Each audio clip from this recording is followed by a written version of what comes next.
시편 50편 1절로 15절에 있는 말씀을 가지고 감사로 드리는 예배라는 제목으로 말씀을 드리겠습니다. 어떤 교회에 집사 직분을 받았습니다마는 아직도 신앙이 약하기 때문에 교회 나가서 예배 드리는 일을 너무 힘들어했습니다. 또 예배 시간을 너무 지루하게 생각했습니다. 그는 주일날 아침만 되면 이런 핑계 저런 핑계를 대고 예배를 드리지 않을 궁리만 했습니다. 하루는 자기 아내에게 여보, 오늘 우리 두 사람 중에 당신이 대표로 교회 가서 예배를 드리구려. 나는 대표로 남아서 집을 볼게 라고 하면서 아내만 혼자 교회를 보냈답니다. 그는 예배 시간에 집에 혼자 남아 있다가 낮잠을 자게 됐는데 문득 꿈을 꾸게 되었다고 합니다. 꿈속에서 그는 아내와 함께 천국문에 들어가게 됐는데 천국문 앞까지 간 거죠. 그때 문을 지키던 천사들이 이렇게 말했다고 합니다. 두 사람 부부지요? 예, 그렇습니다. 그랬더니 그럼 그 대표로 한 사람만 천국에 들어오십시오. 그렇게 얘기했다는 것입니다. 그래서 그 집사님이 낮잠을 자다가 놀래가지고 꿈을 깨었다고 합니다. 그리고 그 자리에서 무릎 꿇고 예배를 지루하게 여긴 것에 대해서 회개하고 그 후로부터는 열심히 예배를 빠지지 않고 다녔다고 하는 그런 간증의 이야기가 있습니다. 예배는 하나님께서 주시는 은혜의 방편입니다. 은혜는 생명의 통로가 됩니다. 예배를 바로 잘 드리면 우리가 우리 영혼이 살고 또 하나님의 놀라운 은혜와 축복을 잊게 된다고 하는 것입니다. 오늘 본문을 통해서 보면 이 아삽이라고 하는 사람이 하나님이 어떤 하나님이며 또 하나님은 우리에게 무엇을 원하시는지를 말씀해주고 있습니다. 그래서 먼저 하나님은 예배하는 자들을 부르신다, 그렇게 말씀을 하고 있습니다. 그래서 1절에 보니까 전능하신 하나님께서 해 돋는 데부터 지는 데까지 세상을 부르셨다, 그렇게 말씀을 하고 있습니다. 하나님은 지극히 높으신 권위와 능력을 가지시고 인간의 모든 역사를 주관하시고 다스리죠. 그리고 해 돋는 데부터 해 지는 데까지 세상을 부르셨다고 하는 것을 말씀하고 있습니다. 이것은 하나님이 이스라엘뿐만 부르신 것이 아니라 온 세계 온 민족을 이렇게 다스리고 또 온 민족 가운데 있는 사람들을 부르시는 그런 하나님이시라고 하는 것을 말씀하고 있습니다. 전능자이신 하나님은 온 세계의 심판자도 되신다고 하는 것을 강조하고 있습니다. 하나님께서도 심판의 공정성을 이렇게 위에서 하늘 또 아래로는 땅, 전 우주의 증인들을 택하시면서 그들 앞에서 말씀하시는 것을 볼 수가 있죠. 하나님은 심판의 위엄을 지니시고 백성들을 판결하기 위해서 나타나시는데 하나님은 제사로 언약된 나의 백성들을, 성도들을 모으라고 하십니다. 하나님은 공의로우시고 또 그분만이 공의로운 재판자로서 재판을 할 수 있기 때문에 그렇습니다. 인간이 하나님 말씀을 어기고 죄에 빠짐으로 타락하게 되고 하나님의 진노 아래에 들어가게 됩니다. 그래서 죄로 말미암아 죽을 수밖에 없는 이 인간, 하나님은 공의 하나님이기 때문에 이 심판자로서 심판할 수밖에 없는 그런 상황 가운데 있었습니다. 하나님께서는 에덴 동산에 있었던 그 사건을 통해서 하나님은 아담과 하와를 구원하기 위해서 양을 잡아서 그들에게 가죽옷을 해 입히게 됩니다. 그 이후로 족장들은 이렇게 짐승을 잡아서 희생제사를 드렸고 구약에 있는 성도들도 하나님의 말씀에 따라 규례에 따라 그들이 하나님 앞에 제사를 지내기 시작했습니다.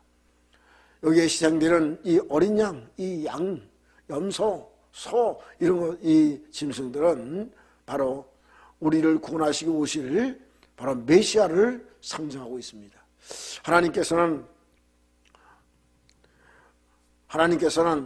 우리를 구원하기 위해서, 우리를 구원하시기 위해서 이 땅에 예수님을 보내주시면서 공의로우신 재판장이신 하나님께서 예수 그리스도를 십자가에 죽게 하심으로 우리의 죄에 대한 모든 것을 심판하십니다. 그리고 하나님은 사랑으로 우리를 구원해 주시는 놀라운 은혜를 주시는 것을 볼 수가 있습니다. 그래서 예수 그리스도를 통해서 우리가 죄 용서함 받고 또 구원의 길로 갈 수 있도록 인도하시는 놀라운 은혜를 주신 것을 생각할 때에 얼마나 감사한지 알 수가 없습니다.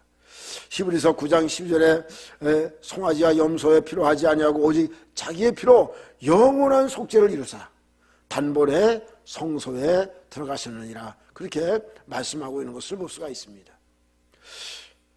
구약의 제사는 속죄를 위한 제사였다면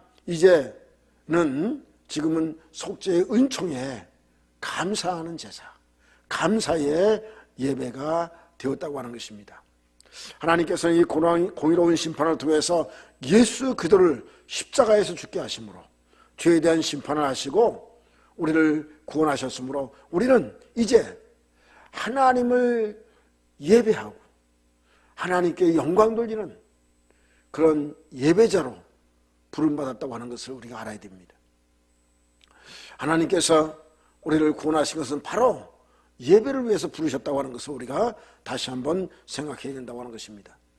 그러므로 로마서 12장 1절에는 너의 몸을 하나님이 기뻐하시는 거룩한 산제물로 드리라, 이것이 너에게 드릴 영적 예배니라, 그렇게 말씀하고 있습니다. 시편 96편 9절에도 보니까 아름답고 거룩한 것으로 여호와께 예배할지어다, 온 땅이 그 앞에 떨지어다, 그렇게 말씀하고 있습니다. 오늘 우리는 하나님께서 우리를 이제 예수 그리스도의 피로 말미암아 언약하시고 또 언약하신 백성으로 우리를 부르셨으므로 우리가 이 예배하는 일에 힘을 다해야 된다고 하는 것입니다. 특별히 예배할 때에 하나님께 우리는 어떻게 예배해야 될 것인가? 하나님은 감사로 예배를 드리기를 원하신다고 하는 것입니다. 그러므로 오늘 우리는 하나님 앞에 감사로 예배드리기를 원하시는 이 하나님을 우리가 기억해야 됩니다. 이미 앞서 말씀드렸지만 하나님께서 예수 그리스도를 이 땅에 보내주시고 예수 그리스도를 통해서 우리가 구원을 받은 이 은혜에 정말로 감사하면서 하나님 앞에 예배와 찬송과 영광을 돌리는 삶이 된다고 하는 것입니다. 7절부터 쭉 말씀하고 있습니다. 7절에 보니까 내 백성아 들을지어다 내가 말하리라, 이스라엘아 내가 내게 증언하리라, 나는 하나님 곧 네 하나님이로다, 그렇게 고백을 하고 있는 것을 볼 수가 있습니다. 그렇게 말씀하고 있는 것을 볼 수가 있습니다. 그러므로 그러시면서 나는 내 재물 때문에 너를 책망하지 아니하리니 내 범죄가 항상 내 앞에 있음이로다, 그렇게 말씀하셨습니다. 그러시면서 하나님께서는 이 내 집의 소나 내 우리의 수염소나 또 살림의 짐승이나 물산의 가축들이나 이 모든 산의 새들, 들짐승, 이런 모든 것들이 다 내 것이다, 그렇게 말씀했습니다. 그러면서 주님은 오늘 여기서 하시는 말씀이 하나님 자신이 주여서 굶주려서 우리가 드리는 예물을 통해서 고기를 먹으며 피를 마시겠느냐, 그런 얘기를 하고 있습니다. 하나님께서 그 제물을 받으실 때에 배고파서 그 제물을 받는 거 아니고, 목이 말라서 이 피를 받는 것이 아니고, 이 땅에 있는 모든 것들은 다 내 것이다 하면서 주님께서 말씀하시는 것은 14절에 감사로 하나님께 제사를 드리며, 그렇게 말씀했어요. 하나님은 그 제사의 본질이 예물에 있다고 하는 것이 아니라, 예물에 있는 것이 아니라 바로 제사하는 그 사람의 마음이 있다고 하는 것을 말씀하고 있습니다. 그 사람이 어떤 마음을 갖고 있느냐가 중요하다는 거죠. 그래서 예배는 예배자가 드리는 제물이 중요하지 않다는 것입니다. 즉 기도, 찬양, 헌금이 중요하지 않다는 것입니다. 중요하지 않다는 것은 필요 없다는 것이 아니라 이보다도 더 중요한 것이 있다고 하는 것입니다.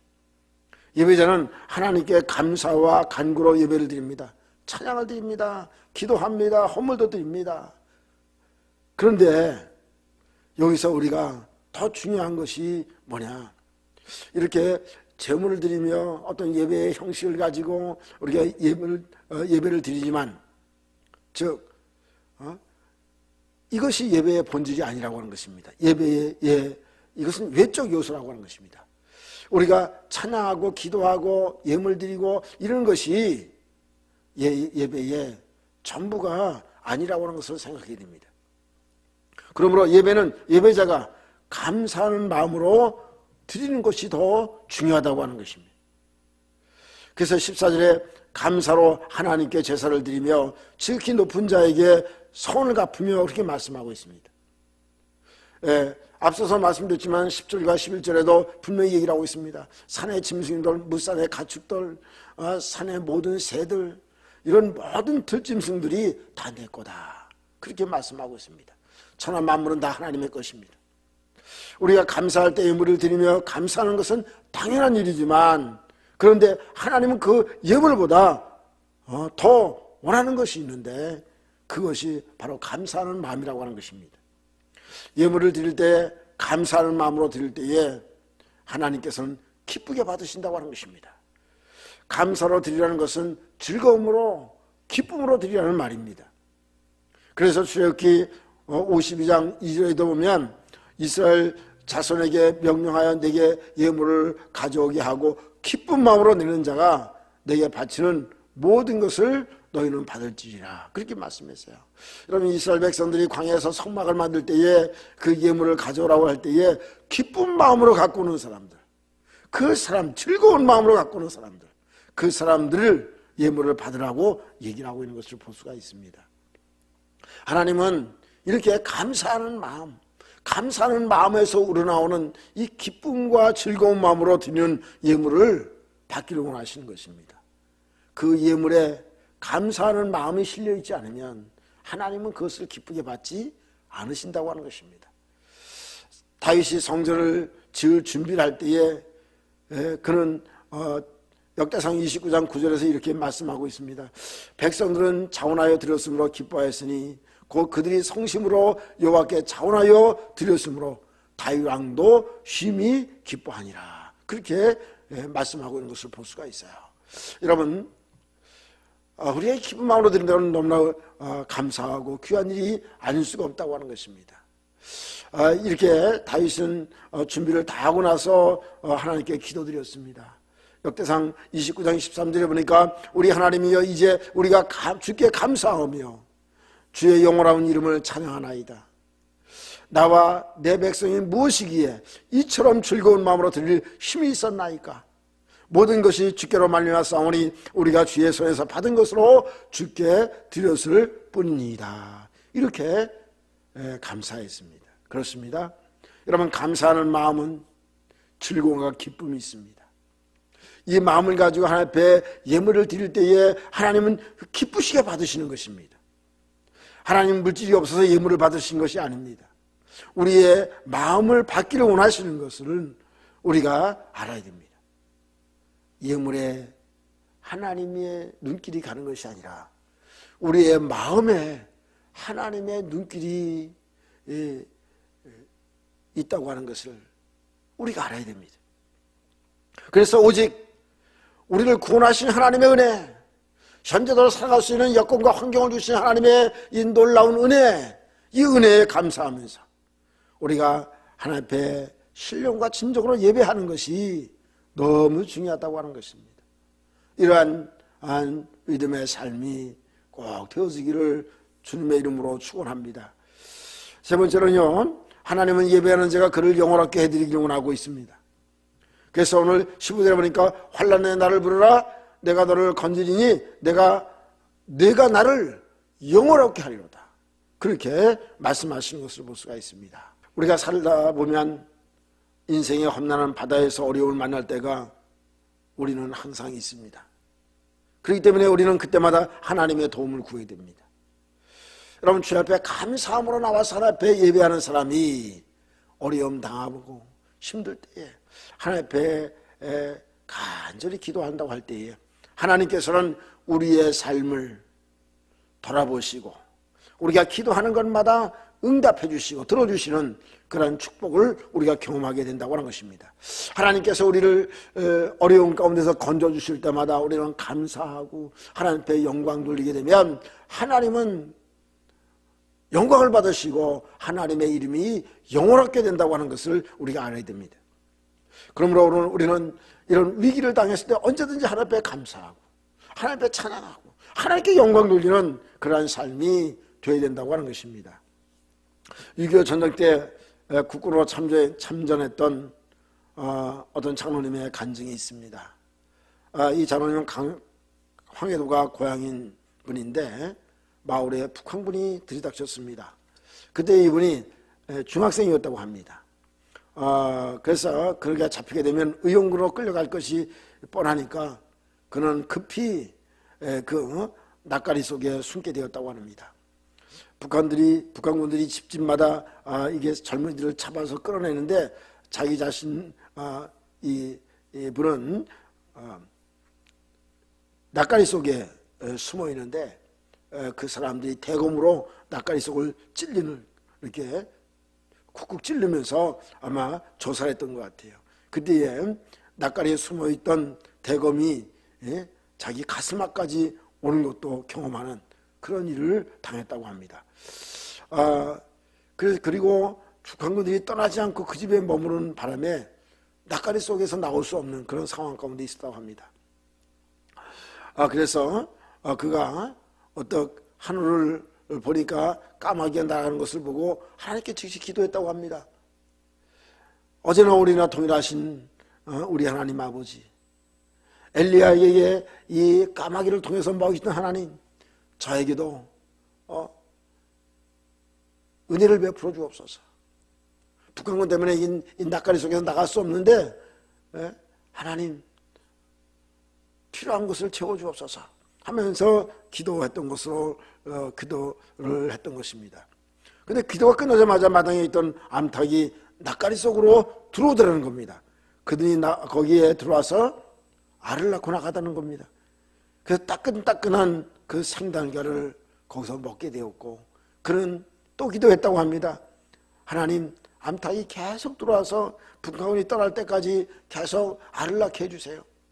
그랬더니 이 암탉이 실제로 들어와서 이렇게 따끈따끈하게 알들을 낳기 때문에 그 알을 먹으면서 그가 북한군이 떠날 때까지 그 낯가리 속에 숨어 있었다고 합니다. 그런 가운데 거기에 있는 동안에 이렇게 암탉이 알을 낳음으로 그렇게 생명을 유지할 수 있었다. 그런 은혜를 기억하면서 하나님 앞에 정말로 감사했다고 하는 그러한 이야기가 있습니다. 여러분, 오늘 우리가 살아가면서 우리가 위기를 당할 때가 있습니다. 환난을 당할 때가 있습니다. 그럴 때마다 하나님께 기도할 때에 하나님 앞에 우리가 간구할 때마다 하나님은 들으시고 응답하시는 것을 볼 수가 있습니다. 여러분, 이렇게 우리가 응답받고 하나님 앞에 감사하고 하나님 앞에 감사로 예배할 때에 하나님은 영광을 받으시고 또 하나님의 이름이 영원하게 된다는 사실을 우리가 알 수가 있습니다. 역대상 4장 7절로 10절에 보면 야베스라는 사람의 기도가 나오는 것을 볼 수가 있습니다. 그 성경에 보니까 야베스는 그의 형제보다 귀중한 자라.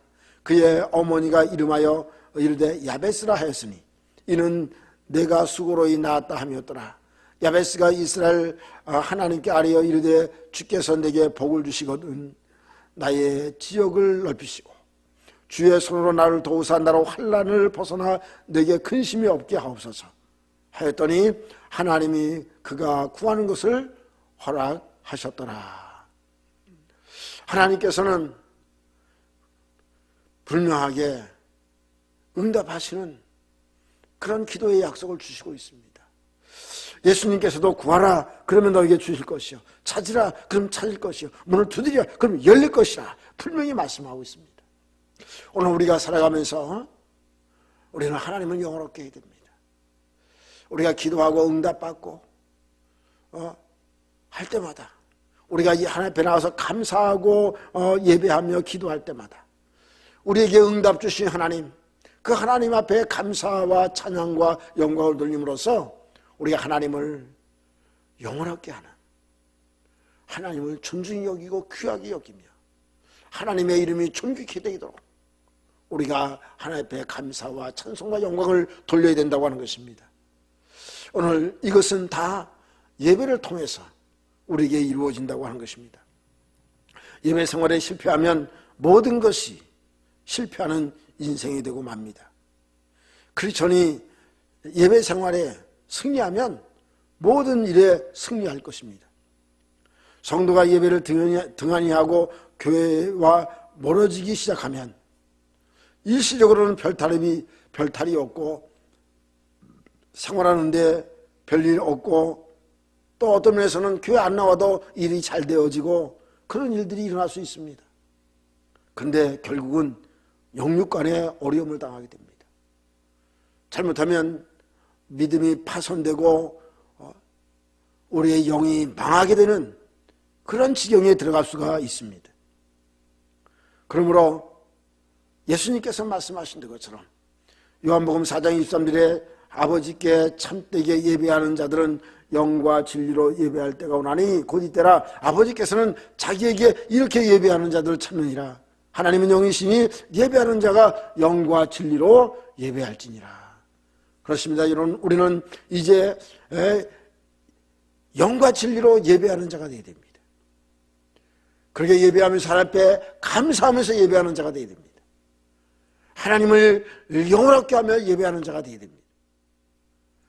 오늘도 우리는 예배자로 불림을 받았다고 하는 것을 기억하고 예배하는 일에 우리가 힘쓰고, 예배 드릴 때에 우리가 어떤 형식에 매여서 종교적인 의식에 따라 예배하는 것이 아니라 정말로 주님 앞에 이 구원의 은혜 감사해서 우리 하루하루 생명을 주장하시고 인도하시고 이 땅에 살아가는 동안에 주께서 주신 사명 감당하며 살아갈 수 있도록 역사하시는 이 하나님의 은혜에 감사하고 하나님 앞에 찬양하고 영광 돌리며 살아가는 우리 모두가 되어서 하나님의 은혜와 축복을 항상 누리는 귀한 성도님들이 다 될 수 있기를 주님의 이름으로 축원합니다.